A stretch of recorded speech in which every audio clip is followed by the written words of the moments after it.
Coaching and commerce classes. मैं Meena RAM आपके सामने कक्षा 10वीं का हिंदी का पाठ 3 वाह रे हमदर्द बताने जा रही हूँ। इसके लेखक है घनश्याम अग्रवाल। अभी आपने पिछला जो वीडियो देखा होगा उसमें देखा होगा पारलक्ष्मी जो गाय के ऊपर था, आपने देखा, बहुत अच्छी कहानी थी, आपको उसमें बहुत अच्छा मैसेज मिला, सीख मिला। अब आपके सामने जो ये कहानी है ये भी लेसन ही है, पोयम नहीं है। इसका नाम है वाह रे हमदर्द। इसके लेखक हैं घनश्याम अग्रवाल। इसमें बच्चों, इसमें लेखक हमको बहुत बड़ी बात बताना चाहते हैं, सीख देना चाहते हैं। इनका उद्देश्य है ये बताना कि वाह रे हमदर्द, लेसन का ही नाम है वाह रे हमदर्द। मतलब होता है हमदर्दी जताना, लोगों के साथ हमदर्दी दिखाना, प्यार दिखाना, मोहब्बत दिखाना, उसको बोलते हैं वाह रे हमदर्द। इसमें लेखक एक खुद ही अपने बारे में, जैसे आत्मकथा हम लिखते हैं उस तरह लेखक अपने बारे में ही इस लेसन को, लेखक जो लिखनी है उनकी जो लेसन है, जो पाठ है, खुद ही अपने ऊपर ही उन्होंने लिखा है, आत्मकथा की तरह लिखा है। उन्होंने अपने ऊपर ही घटित बताया है। उन्होंने बताया है कि जो इसमें लेखक हैं उनकी दुर्घटना हो जाती है और एक्सीडेंट हो जाता है उनमें, उस एक्सीडेंट में उनका एक पैर फ्रैक्चर हो जाता है। उसके बाद किस तरह लोग फॉर्मेलिटी पूरा करने के लिए, अपना हमदर्दी जताने के लिए उनसे मिलने जाते हैं, किस किस परिस्थिति में जाते हैं, किस किस तरह लोग उनसे मिलते हैं, यह सब लेखक ने इसमें दर्शाया है और बताया है। तो इसमें लेखक ये बताना चाहते हैं कि हमें किस तरह लोगों से मिलना चाहिए। अगर कोई बीमार है या उसकी स्थिति सही नहीं है, आप उनसे मिलने जा रहे हैं, तो हमें सामने वाले के बारे में भी सोचना चाहिए कि हमें किस तरह उनसे मिलना है, कैसा समय होना चाहिए, वो कैसे होंगे, उनके बारे में सोचना चाहिए कि हम किस समय, किस उचित समय पर उनसे मिलें कि हम जब हम उनसे मिलने जाएं तो हमसे मिलने की उनको परेशानी ना हो, उनको ज़्यादा आपत्ति ना हो। ऐसा सोचकर हमें सामने वाले के बारे में सोचकर भी ऐसा करना चाहिए, न कि केवल अपने बारे में सोचना चाहिए कि हमारा समय सही है, हम जिस समय खाली हैं हम उसी समय चले जाएं, सामने वाले का हमें कुछ भी ध्यान नहीं है। यही जो हमारी कहानी हमारे सामने रखे हैं लेखक ने, यही इसमें बताना चाहते हैं, मैसेज देना चाहते हैं। आज का जो दौर है उसमें लेखक ये बताना चाहते हैं कि आज का जो दौर है वो बहुत ही बिजी है, बहुत ही व्यस्त से भरा हुआ है। आज के समय में लोग बहुत ही व्यस्त हैं, व्यस्तता भरा जीवन है लोगों का। इस समय में ज़्यादा हमदर्दी जताना भी उचित नहीं होता है। उसका एक दायरा होता है, एक सीमा होता है। जब हद से ज़्यादा अगर हमदर्दी बढ़ जाती है तो अभी एक दर्द बन जाता है, एक नासूर बन जाता है। लोग चाहते हैं कि ऐसे हमदर्दों से भगवान बचाएं, पीछा छुड़ाएं। यही लेखक कहना चाहते हैं। आज का जो वर्तमान समय चल रहा है वह समय ऐसा ही है। लोग अपने समय को बचाना चाहते हैं और बहुत ज़रूरी है तभी एक दूसरे से मिलना चाहते हैं, और बहुत ज़रूरी है तभी अपनी बातों को शेयर करते हैं, और जितना चाहिए उतना ही बोलते हैं, उतनी ही, जितना आवश्यकता है उतना ही देना है। अगर हम हद से ज़्यादा बोलेंगे, हद से ज़्यादा लोगों का समय देने लगेंगे तो एक समय ऐसा आएगा कि जो लोग हैं, सामने वाले लोग हैं, वो हमसे कतराने लगेंगे। इस बातों का हमें आज के समय में, आज के दौर में ध्यान रखना चाहिए। यही लेखक कहना चाहते हैं, यही आपको बताना चाहते हैं। तो मैं कहानी आपके सामने शुरू करने जा रही हूँ। देखिए, इसमें जो पहला पैराग्राफ है उसमें लेखक ये कह रहे हैं कि उस दिन जब मैं पूंजीवादी और समाजवादी अर्थव्यवस्था पर भाषण सुनकर आ रहा था, यानी लेखक पूंजीवादी और समाजवादी का कोई रहा होगा, सभा रहा होगा, उसमें भाषण सुनने गए थे और सुनकर आ रहे थे। तब क्या हुआ, लेखक साइकिल पर थे और सामने से कार आ रही थी। दोनों का क्या हुआ, एक दूसरे से टक्कर हो गया। उसमें लेखक ने बताया है, भाषण के प्रभाव से मेरी साइकिल को अधिक जोश आया। तो उन्होंने ऐसा व्यंग किया है कि पूरी कहानी व्यंग पे ही है। व्यंग मतलब होता है हंसी पे, कटाक्ष यानी कि कमेंट, पूरा कमेंट पे है कि साइकिल को अधिक जोश आया या कार को गुस्सा आया, यह मैं निश्चित रूप से नहीं कह सकता। किंतु मेरी साइकिल और वह कार जब करीब आए तो दो विरोधियों की तरह एक दूसरे को घृणा की नज़रों से देखते हुए आपस में जा भिड़े। अर्थात दोनों आपस में लड़ गए। दोनों एक दूसरे को घृणा की दृष्टि अर्थात नफरत से देखे। लेखक की साइकिल और सामने जो आती हुई कार थी, वो दोनों एक दूसरे को नफरत की दृष्टि से देखे और एक दूसरे में आकर भिड़ गए अर्थात लड़ गए। मैंने खामखा पूंजीवाद और समाजवाद के झगड़े में टांग अड़ाई। तो मुझे उस समय लगा खामखा में पूंजीवाद और समाजवाद के झगड़े में मैंने टांग अड़ाया। अगर मैं ऐसा नहीं किया होता तो शायद आज मेरा एक्सीडेंट या मेरी दुर्घटना नहीं हुई होती। फलस्वरूप मेरी टांग टूट गई। जो लेखक है उसका रिजल्ट क्या हुआ, परिणाम क्या हुआ? जब उनकी साइकिल और कार टकराए तो उनका एक्सीडेंट हुआ और लेखक की टांग जो है वो टूट गई। दुर्घटना के बाद आज भी इंसानियत कायम है। लेखक ये कह रहे हैं मेरी दुर्घटना हुई तो उस दिन मुझे महसूस हुआ कि आज भी इंसानियत कायम है। यह सिद्ध करने के लिए कुछ लोग मेरी तरफ दौड़े। कुछ लोग जो वहाँ इर्द गिर्द अगल बगल रहे होंगे वो लोग उनकी तरफ दौड़े और लेखक जब उनका एक्सीडेंट हो गया तो थोड़ी देर बाद वो बेहोश हो गए। आँख खुली, सेकेंड पैराग्राफ में लेखक बोल रहे हैं जब मेरी आँख खुली तो मैंने क्या देखा, अपने आप को एक बिस्तर पर मैंने पाया। इर्द गिर्द यानी अगल बगल कुछ परिचित और अपरिचित यानी कुछ जाने और कुछ न अनजाने चेहरे उनको दिखाई दिए। आँख खुलते ही उनके चेहरों पर उत्सुकता की लहर दौड़ गई। जब लेखक की आँख खुली तो जो लोग अपरिचित और परिचित चेहरे, जो लोग वहाँ खड़े थे, लोग जो कुछ जान पहचान के थे और कुछ अनजान थे, जब उनकी आँख खुली लेखक की तो लोग उनके अंदर उत्सुकता दौड़ गई। चलो कम से कम इनका होश तो आ गया। मैंने कराहते हुए पूछा मैं कहाँ हूँ? अब दर्द होगा तो इंसान कराहेगा ही। दर्द से कराहते हुए पूछे मैं कहाँ हूँ? आज सार्वजनिक अस्पताल के अर्थात सरकारी अस्पताल के प्राइवेट वार्ड में हैं। आपका एक्सीडेंट हो गया था, सिर्फ पैर फ्रैक्चर हुआ है। अब घबराने की कोई बात नहीं। एक चेहरा इतनी तेजी से जवाब देता है, लगता है मेरे होश आने तक का वक्त इसीलिए रुका था। एक चेहरा है, जैसे ही उन्होंने पूछा तो एक व्यक्ति है वो कि मैं कहाँ हूँ, तो तुरंत बोलना शुरू किए आप सार्वजनिक अस्पताल के प्राइवेट वार्ड में हैं, आपका एक पैर फ्रैक्चर हो गया था, अभी आप ठीक हैं। जैसे लग रहा था कि वो मेरे इंतजार में था कब मुझे होश आए और वो मुझे ये सब बता के अपना फर्ज पूरा करके और वहाँ से चला जाए। ऐसा लेखक को महसूस हुआ। अब मैं अपनी टांगों की ओर देखता हूँ। मेरी एक टांग अपनी जगह पर सही सलामत है और दूसरी टांग रेत की थैली के सहारे स्टैंड पर लटकी है। और जो दूसरी टांग है उसमें जो रेती होता है ना बालू, उसमें भारी करने के लिए रस्सी बांध के पैर में लटकाया गया रहता है और एक पैर बेड पे सही सलामत रहता है, यानी एक पैर फ्रैक्चर हुआ रहता है। मेरे दिमाग में एक नए मुहावरे का जन्म हुआ। लेखक बोल रहे मेरे दिमाग में एक नया मुहावरा ने जन्म लिया। क्या जन्म लिया?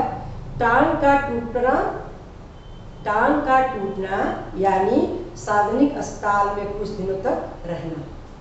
लेखक बहुत ही, मैं पहले बोली, बहुत ही हंसी वाले व्यंग वाले लेखक है और पूरी कहानी हंसी में ही है। उन्होंने लिखना उनके मन में एक मुहावरा उत्पन्न होता है इस सिचुएशन को, माहौल को देखकर कि टांग का टूटना अर्थात सार्वजनिक अस्पताल में, सरकारी अस्पताल में कुछ दिनों तक रहना।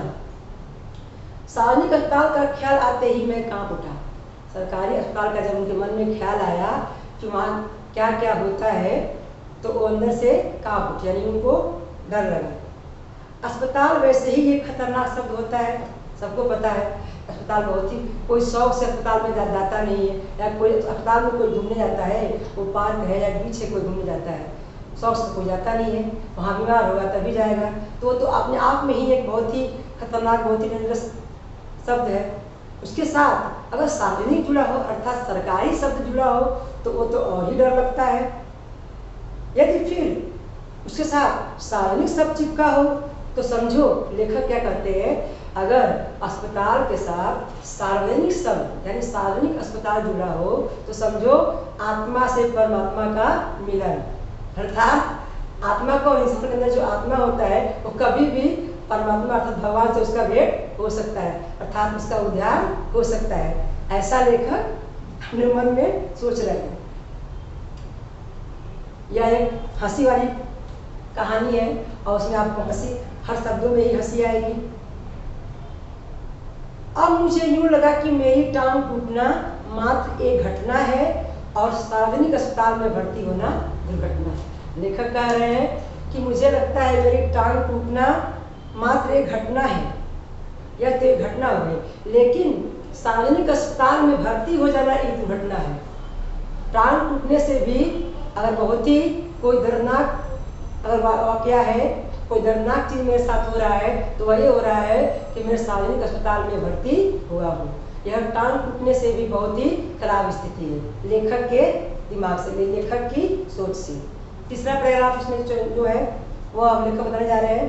टांग से ज्यादा फिक्र मुझे उन लोगों की हुई जो हमदर्दी जताने मुझसे मिलने आएंगे। लेखक ये सोच रहे हैं अब क्या होगा। टांग टूटने से भी ज्यादा उनको ये फिक्र हो रही है जो लोग उनको टांग टूटने के बहाने उनको देखने आएंगे, हमदर्दी जताने आएंगे। ये मिलने जुलने वाले कई बार इतने अधिक आते हैं और कभी कभी इतना परेशान करते हैं कि मरीज का आराम हराम हो जाता है। कभी कभी बहुत ज़्यादा मात्रा में लोग एक ही साथ चले आते हैं और ये नहीं सोचते हैं मरीज आराम ही करेगा या नहीं, कौन सी टाइम आना चाहिए और कौन सी टाइम नहीं आना चाहिए, जिसकी मरीज को खास ज़रूरत होती है। जनरल वार्ड का तो एक नियम होता है कि आप मरीज को एक निश्चित समय पर ही आकर तकलीफ दे सकते हैं। जो जनरल वार्ड होता है सबके लिए होता है कॉमन, उसमें तो एक निश्चित सीमा होती है कि आप इतने बजे तक ही आप आएंगे और मरीज को तकलीफ देंगे। लेकिन जो प्राइवेट वार्ड होता है वो तो खुला निमंत्रण होता है, आप कभी भी आइए और मरीज को तकलीफ दीजिए, जितना देना है उतना दीजिए, जितना परेशान करना है उतना परेशान कीजिए और जाइए।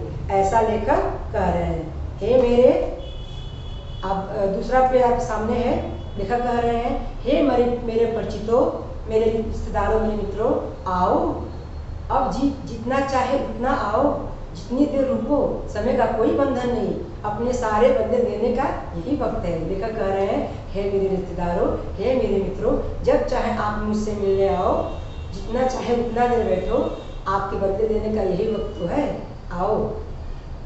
बदले का बदला और हमदर्दी का हमदर्दी, आपको बदले का बदला भी पूरा हो जाएगा और आप हमदर्दी भी दिखा देंगे। मिलने वालों का ख्याल आते ही मुझे लगा मेरी दूसरी टांग भी टूट गई। लेखक कह रहे हैं मिलने वालों से लेखक का इतना दूर का रिश्ता है, नाता है कि वो यह कह रहे हैं जैसे मिलने वालों का जैसे ही मैंने सोचा मुझे लगा भगवान ने मेरी दूसरी टांग भी तोड़ दी, साथ मेरी दूसरी टांग भी टूट गई। इतना उनको मिलने वालों से दर्द होता है या परेशानी होती है, ऐसा लेखक को महसूस हो रहा है। मुझसे मिलने के लिए सबसे पहले वे लोग आए जिनकी टांग या कुछ टूटने पर मैं कभी उनसे मिलने गया था। लेखक कह रहे हैं मुझसे मिलने में सबसे पहले वो लोग आए जिनका टांग टूटने में कभी मैं गया था। सबसे पहले वही लोग मुझसे मिलने आए। माने वे इसी दिन का इंतजार कर रहे थे कि कब मेरी टांग टूटे और वे कब अपना एहसान चुकाए। जैसे लेखक कह रहे हैं, जैसे यह महसूस हो रहा था कि वो इसी दिन का इंतजार कर रहे थे कि कब मेरी टांग टूटे और वे आए और इसका एहसान चुकाए, इसका बदला चुकाए।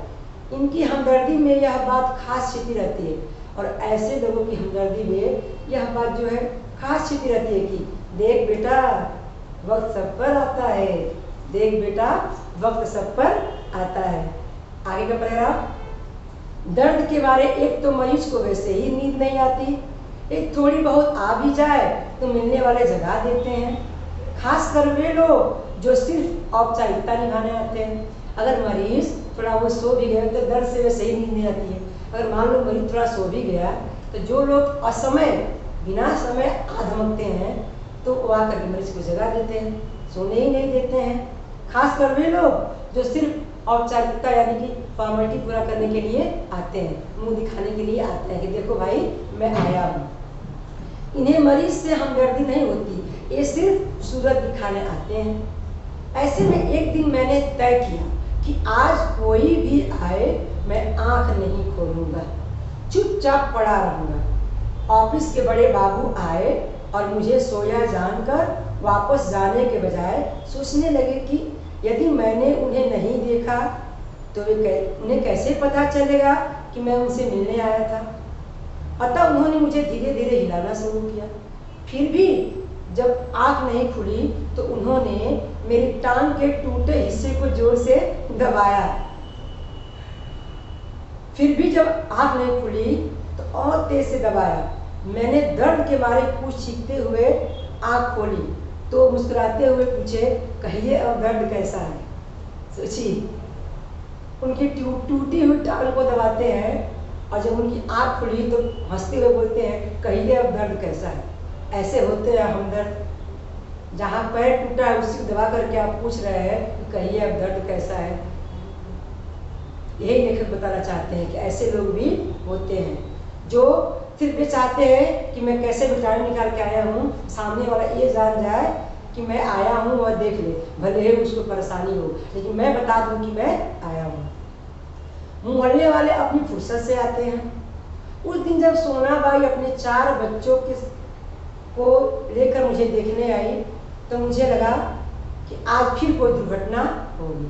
सोचिए, अस्पताल में 4 बच्चों को लेकर सोनाबाई जो लेखक के मोहल्ले में रहती है देखने आ गई।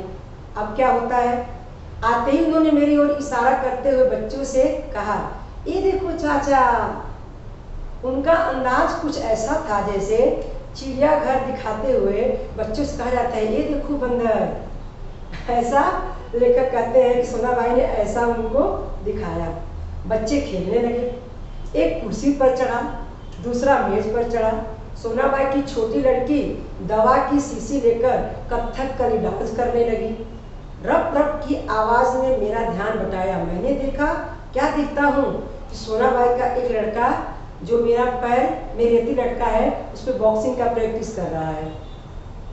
मैं इसके पहले कि कुछ बोल पाता, सोनाबाई की लड़की ने दवा की शीशी पटक दी। सोनाबाई ने एक पल लड़की को घूर के देखी, फिर क्या बोलती है, फिर हंसते हुए बोली, भैया पेड़े खिलाओ पेड़े, दवा गिरना शुरू होता है।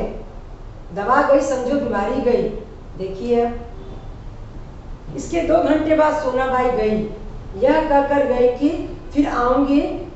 यह बात सुनकर मैं भीतर से कांप गया, डर गया कि अब आएगी तो क्या करेगी। अभी तो इतना करके गई, अब आएगी तो क्या करेगी। इसके बाद का पैराग्राफ, कुछ लोग तो औपचारिकता निभाने की हद ही कर देते हैं। कुछ लोग तो इतना ऐसे करते हैं कि मतलब हद ही हो जाता है। विशेष कर वे, आगे का पेज, लास्ट पेज है। विशेष कर वे लोग रिश्तेदार जो गाँव से मिलने आते हैं, विशेषकर वे रिश्तेदार मित्र होते हैं जो गांव से दूर से मिलने आते हैं। ऐसे में एक दिन एक टैक्सी कमरे के सामने आकर रुकी।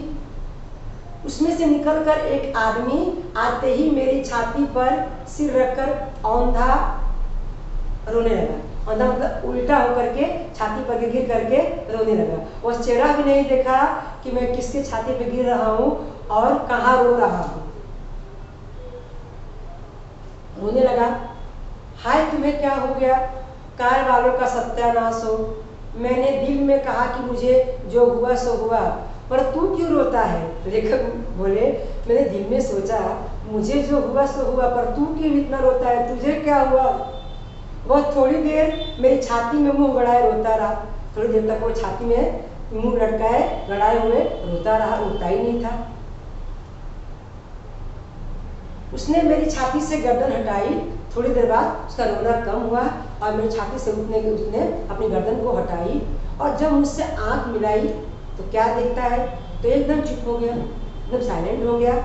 फिर धीरे से हंसते हुए बोला, माफ करना मैं गलत कमरे में आ गया था। अब लीजिए, देखिए, और उसको मिलने दूसरे व्यक्ति से जाना था, दूसरे कमरे में जाना था और लेखक के कमरे में आ गया।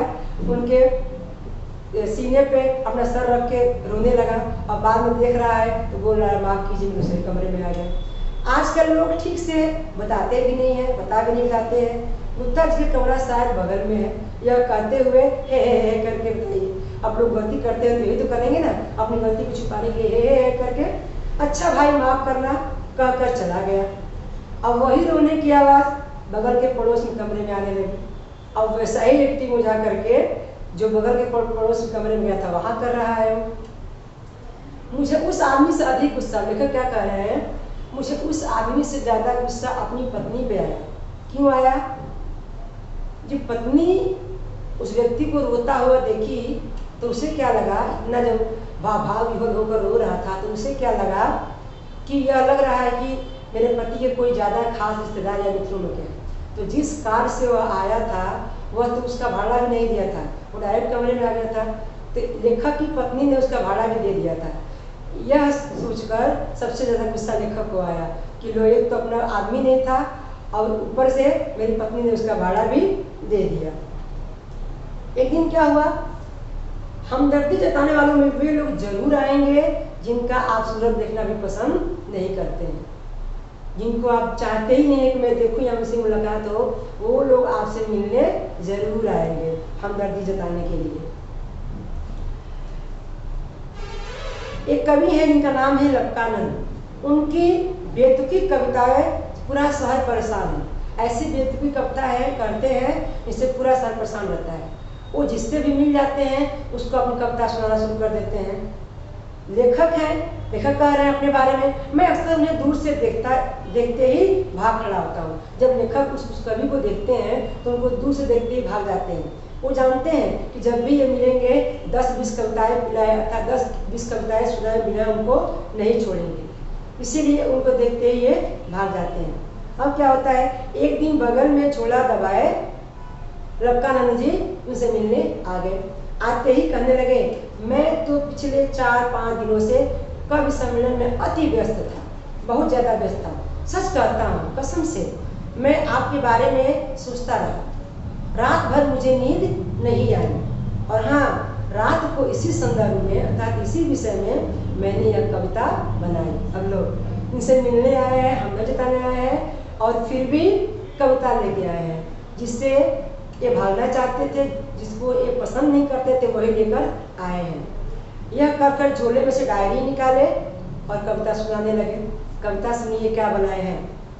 असम की राजधानी है शिलोंग, असम की राजधानी है शिलोंग, मेरे दोस्त की टूट गई है टांग। असम की राजधानी है शिलोंग, मेरे दोस्त की टूट गई है टांग और मोटर वाले तेरे साइड थी रॉन्ग। फिर से सुनिए, असम की राजधानी है शिलोंग, मेरे दोस्त की टूट गई है टांग, मोटर वाले तेरे साइड है रॉन्ग।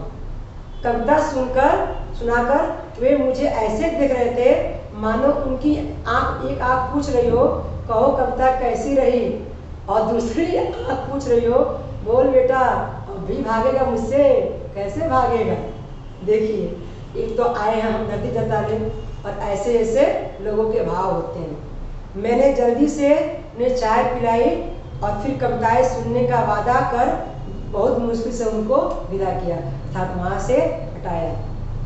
अब मैं रोज ईश्वर से, अब लेखक अपनी बात कर रहे हैं, मैं रोज ईश्वर से प्रार्थना करता हूँ कि हे ईश्वर, अगर तुझे मेरी दूसरी टांग भी तोड़नी है तो तोड़ दो, चलेगा, लेकिन ऐसी जगह तोड़ना जहाँ मेरा कोई भी परिचित न हो, क्योंकि बड़े बेदर्द होते हैं ये हमदर्दी जताने वाले।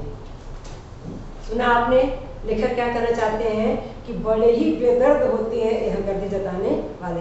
अर्थात अगर हद से ज़्यादा हमदर्दी होती है, तो मैं पहले ही आपको बताई थी भूमिका में कि वह बहुत ही दर्द बन जाता है, नासुर बन जाता है, वो लोग बहुत ही बेदर्द होते हैं, जिससे लेखक इतना तंग आ गए हैं, उन्होंने ये भी कहा, उन्होंने अपना दूसरा टांग भी तोड़ना स्वीकार कर लिया कि हे प्रभु, मेरी दूसरी टांग भी अगर आपको तोड़नी हो तो तोड़ दीजिए, चलेगा, लेकिन ऐसी जगह तोड़िए जहाँ मेरे परिचित या मित्र मुझसे मिलने न आए। अर्थात उनका टांग टूटना वो सहन कर सकते हैं, बर्दाश्त कर सकते हैं, लेकिन ऐसे हमदर्दों को बर्दाश्त नहीं कर सकते हैं।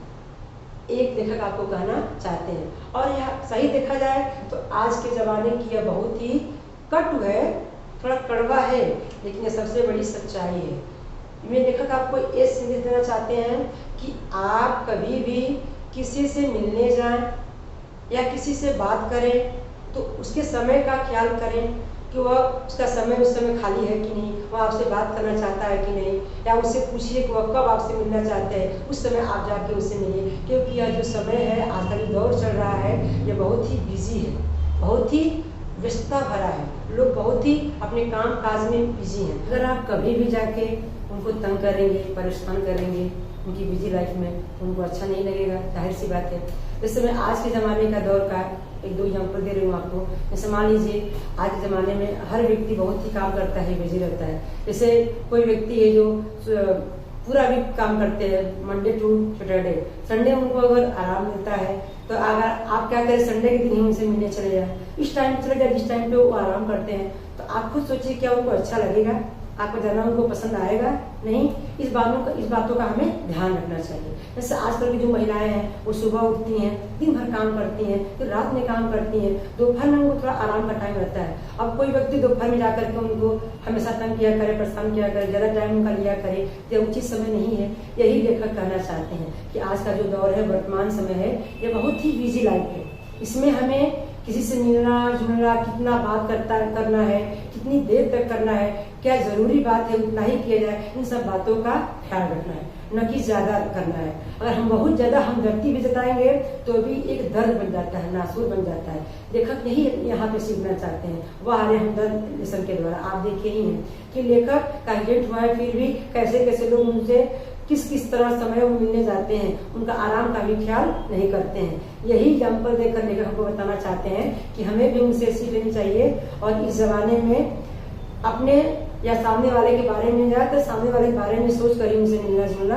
चाहिए, और कितना समय देना है, कितना बात करना है, उतना ही देना चाहिए। अगर हम ऐसा करते हैं, आप ऐसा करते हैं, इस समाज में बहुत ही आप एक अच्छे व्यक्ति बनेंगे, आपकी प्रतिष्ठा होगी, आपका ओहदा बनेगा और एक अच्छा नागरिक कहलाएंगे। अगर हम सामने वाले के समय का ख्याल नहीं करेंगे, उससे किस तरह बात करना नहीं करेंगे, तो उन लोग हमसे ऐसे ही त्रस्त हो जाएंगे जिस तरह लेखक अपने हमदर्दों से परेशान हैं। एक समय ऐसा आएगा कि हम ऐसा व्यवहार करेंगे तो लोग हमसे कतराने लगेंगे, हमसे दूर जाने लगेंगे, समाज में हमारी प्रतिष्ठा जो है कम हो जाएगी। इसीलिए लेखक आपको ये सीख देना चाहते हैं हमारे बच्चों, क्योंकि आज का दौर ऐसा ही है कि लोगों से उतना ही मिलिए जितनी जरूरत है, उतना ही बात कीजिए जितनी आवश्यकता है। हद से ज्यादा कोई भी चीज जरूरी नहीं होता है। यही सीख देना चाहते हैं। बस आगे का जो अभी आपका पाठ है वह है मन, वो चौथा पाठ है। हमारा जो पुस्तक है हिंदी 10वीं का, यह 3 भागों में बटा हुआ है। एक है गद्य विभाग, दूसरा है पद्य विभाग और तीसरा है पूरक पठन, इसको बोलते हैं रैपिड रीडिंग। अब जो आपके सामने जो मन है वह न गद्य से है न पद्य से, वह पूरक पठन का पहला भाग है और उसका पोयम है मन। तो आगे जो मैं आपको मन पढ़ाऊंगी, आपके पास टेक्स्ट बुक हो तो मन लेसन के बारे में, मन पोयम के विषय में स्टडी कीजिएगा और आगे जो वीडियो है उसके बारे में बताएंगे। धन्यवाद।